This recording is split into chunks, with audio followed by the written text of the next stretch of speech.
an LED lamp, and it's our favourite type, dead ones, because then we can do an autopsy on them and see what happened. So this was sent to me by Mark, and he bought it, plugged it in, and the 12-year lifespan turned out to be 30 seconds before it went really dim. And it really is, it's just barely glowing. And when you put it in the hoppy meter to see if there's any sort of current at all, it can't even measure it. It's so low, it's just tiny leakage current that's going through the LEDs. And it's quite odd, looking at this, the LED filaments actually have 35 LEDs, which I would normally expect to be in series, but all the filaments are in series as well. Now, I'm used to a topology whereby the 4-filament lamps, you often have the 2 filaments going up and then going back down again. They're 2 parallel filaments connected in series, and it gives a combined voltage of about, say, 200 or so volts. But in this case, if these LEDs are in series in here, all these filaments are actually wired in series as well. And if we just do the maths on that, that means that with 6 times 35 LEDs, 210 LEDs in series, if they are actually in series, times about 3 volts full current voltage, it would be 630 volts to make those lights. So I'm not sure how they're configured here. I think it's time to open it up and take a look inside. It holds on, it's got a capacitor, so it holds on for a while. I'm wondering what the circuitry is. Is it a capacitive dropper, or is it a little switching supply? The only way to find out is to open it up. So let's open it up. Put that box down. Now, what's the best way to do this? If I hoik these out, that will liberate the base, because these are usually just pressed in, these little pins. There, it's not coming out. There we go. There's one. I may have to use different snips for this. I'll use the ones that I've brutally mutilated on outsized wires. That should be better. There we go. Now, what if I use these to just nip the metal and see if I can break into it, and we can then prise the thing apart, nibble it apart. Which may or may not be easy. If anything, the Edison screw lamps are a bit easier for this, because they've got the ribs round the side of the thread that is sometimes easier to get the snips into to grip. So let's, this is working. There's not a lot of circuitry. Thinking, I'm not really sure actually. I'm not thinking anything. My tummy has just made a loud burbling noise. It just waited until I started filming before it did that. How mean of it. So, by the look of it so far, the circuitry is all contained in a tiny little circuit board stuck to the end of the lamp. And there's this plastic sort of housing, which is going to provide good insulation, so that's pretty good. Intriguing. Interesting construction. I have to say that of all the LED technologies, I really do like the filament technology. I think the filaments were originally introduced. Ooh, 2 capacitors. Intriguing. I wonder if they're charged up. When the LED filaments were first introduced, I think they were really just an attempt to look like a standard tungsten filament, just as a sort of visual effect.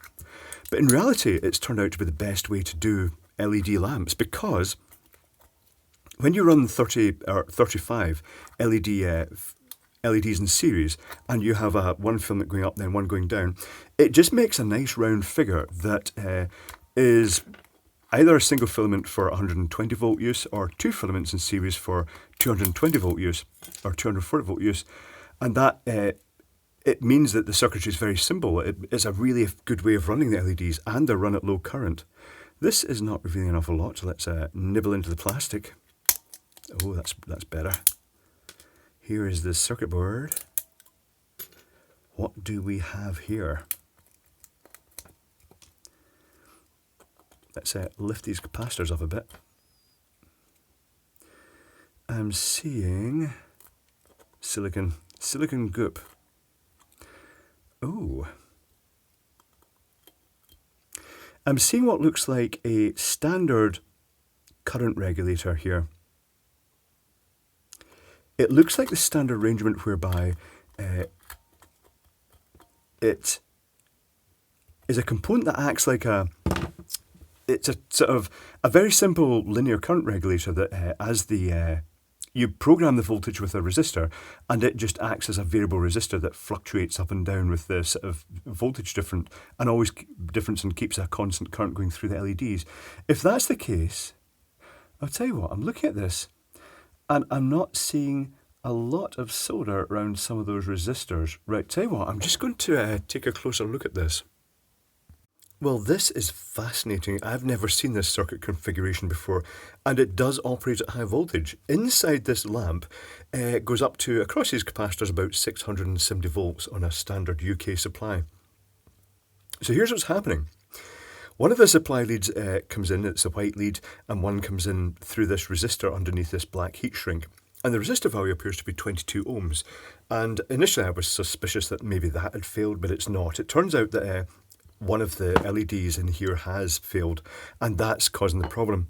However, the supply comes in via the 22 ohm resistor and goes to the centre of these two capacitors. It goes to the negative of this one, positive of this one. Then to the other end of the capacitors, this other lead of the supply comes in, goes to this centre of this pair of diodes. And the diodes then, alternatively on each half wave, pump each capacitor up to the full peak mains voltage. But because they're center tapped via these diodes, it effectively creates a voltage doubler. And the other part of that circuitry is these two discharge resistors, 105, 10 and 50, so that's 1 megohm, two of them in series, just connect across this outer rails of the capacitors to safely discharge it. And after that, you've got the LEDs connected to the positive. They actually connect onto this pad here. And then they come back in here and go to this pin of this chip, which is a JW1691H. And I looked that up online and I could find Chinese sellers selling it, but not a data sheet. But I can guess what it is. It's a linear current regulator. And it's obviously got a programming pin, which has two 1103 resistors. So that's 11030s 110K resistors, but it's got them in parallel, so the total resistance is 55K. And they're connecting between that pin and the 0 volt rail, the negative rail, which is connected to the tab. And that must program the current through the LEDs. And when I was testing this, I was probing about and I touched between the positive, basically across the LED lamp contacts, and it flickered and then it suddenly came up to full brightness, which gave me a bit of a fright, I have to admit. And it ran for quite a while before it cut back down again. And when I measured the voltage across it, the voltage across all these LEDs in series was 565 volts. So it is quite a high voltage device. But let me doodle you the schematic, and then we'll do some high voltage tests on it, with the risk of more frights and possibly even bangs, who knows. So the incoming supply comes in with one terminal, goes via the 22 ohm resistor. And that is both for inrush limiting and it's a fuse effectively. The other one comes in onto the centre 2 diode. So let's say that's live, that's neutral. I think it was the other way around. It doesn't really matter. This was the style of this lamp was bayonet cap, the base, so it could go in either way around. There are two rails, the plus volts and the minus volts, and there's a capacitor connected, positive end of the capacitor there, negative end of the capacitor there, goes to there, and likewise they're effectively connected in series like this. Then the diode goes positive, going from the neutral to the positive rail, and then negative effectively going to the negative rail. And the other part of that circuitry is the two resistors, the two discharge resistors, 1 megohm each. 1 megohm. So what actually happens here, when the supply live is positive and the neutral is negative, then the current flows through this diode and it charges this up negative to about, say, the peak was about 335 volts, I think I got. 335 volts. Those, incidentally, are 6.8 microfarad 400 volt capacitors, both of them. And then when the polarity changes And this one, the live goes negative and neutral goes positive. The current flows through this diode and it charges this capacitor also up to 335 volts, and that gives the quite high voltage of about 670 volts on these rails. So that's plus 670 volts, and this is effectively, well, let's just say 0 volts, just since it's this zero reference rail. The circuitry then goes to the LEDs, and you have a huge chain of LEDs in series. I counted them, didn't I? I've forgotten how many there were, but it was a lot. It was 6 times 35. Let's get the calculator. 6 filaments times 35 LEDs. So that's 210 LEDs in series. And when I got this working, I measured the voltage of 560 volts. 565 volts across them. So, hold on, 565 volts divided by 210 equals about 2.7 volts across each LED at the current they were running at. That's reasonable enough. Then it comes down to the chip, which is the mysterious chip, as so many of these LED ones are, because they're so specialist that they're not going to really sell them to Westerners. They're really just aimed at factories. So it goes into this chip, which is called the JW here, 1691H, and that also has a connection, the tab going to the negative rail, and that also acts as a heat sink, that tab, because the whole back of this circuit board, you can see all these plated through holes here and here. The whole back of it is just a mass of the solder on the sort of copper. So every area that they could use, they've used that as a heatsink fin. And that just leaves the reference pin on this chip, which is coming down, and it's got 2 resistors. And that's 2 times 110K equals 55K resistance. And that is just being used to program the current that this device will let through. The way these normally operate, you set the current with the reference resistors, and it basically acts like an electronic resistor, and it limits the current through the LEDs to that level that's been set. As soon as the current reaches that threshold, some comparator inside will compare it to the current flowing through these resistors, and it will limit the current at that point. These also usually have a thermal function in them, that if it gets too hot, it will limit it further. It will just ignore these resistors. It will start limiting itself just to keep its temperature down within a particular range. And that's fundamentally it. It really is a super simple lamp. And it does look like the LEDs have let this down, which is not really surprising given that there's so many in series. So let's bring the quick block in and probe about to see if I can get it to boost into life again. So let's bring the Cliff Quick Test. Let's plug live in there, neutral in there, and then keep my fingers well away from the circuit board, because this is quite spicy voltages. So I'm going to turn it on. Nothing happens. Okay. The circuit board is now live. Let's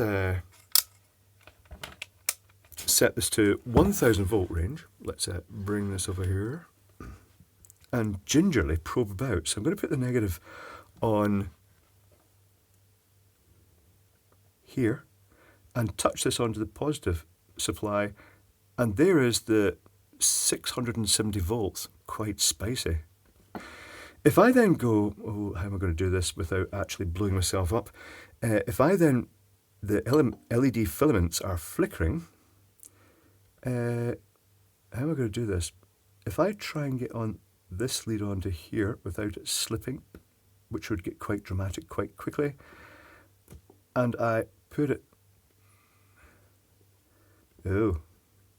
onto the positive, yeah, the voltage is showing about 670, because that is basically the full 670 is across the LEDs. But what happened last time when I did that was it caused the LEDs to, the meter must have just caused a voltage transient that made it flash over whatever bond had failed in this, and that made it work. I'm seeing a dot. Is that just a phosphor dot? No, that's the dead LED. I'm seeing the dead LED in there. Not sure if you can see that slight dark dot. Okay, so I'm going to try something else then. What do I have that would put out that sort of voltage and drive those LEDs? Let me just think about that for a moment. Okay, we have ways of making your light. This is a circuit designed for driving argon mercury tubes, and I designed it ages back, just a tiny little power supply for my own applications. And it uses the same capacitor arrangement being pumped with the diodes. And in this case, the inrush limiting resistor, well, I suppose really, yeah, it is mainly inrush limiting, is a 100 ohm resistor, which doubles up as a kind of fusible resistor in a way. This being carbon film would probably make quite a bit of smoke. Instead of an active output circuitry for the neon tube, it uses two 4.7k resistors, one on each the positive and one on the negative rail. And it also has a cascade of other voltage multipliers. And the point of that is that in the case of the argon mercury tube, it raises, when it's open circuit, the voltage rises across these voltage multiplier capacitors until it strikes, and then it sits down via the diodes on whatever voltage will actually make that tube light, usually sitting right back onto these electrolytics, and that's what lights it at its brightest intensity. So I've connected this up to the lamp with the correct polarity, and if I plug it in, the lamp is now flickering and kind of sad, and I can see very obviously the LED that's out there. And what's actually happening now is that the circuitry here is pushing that. It's actually trying to arc and spark across that dead LED and sort of make it light by just brute force, basically. I can see it trying to light, but even then I think it's actually maybe just burnt that completely clear, especially if it's encapsulated in the sort of like the silica jelly type stuff, that the silicone gel that is loaded with phosphor, because that will be also allowing, if the bond wire burns into that, even with the high voltage output of this, it may not be actually enough to break across that. Nah, that's a shame. It did light briefly earlier on at full intensity, but really it is just down purely. It's the weakness of running all the LEDs in series like that, is that if one of them fails, then it basically kills the whole lamp, which is a bit of a shame. But yeah, interesting. I think this is the first time I've seen this type of circuitry in this, with the voltage doubler used for the larger array of LEDs at the lower current, and it's quite neat. It's quite surprising that they did it that way, but very intriguing indeed.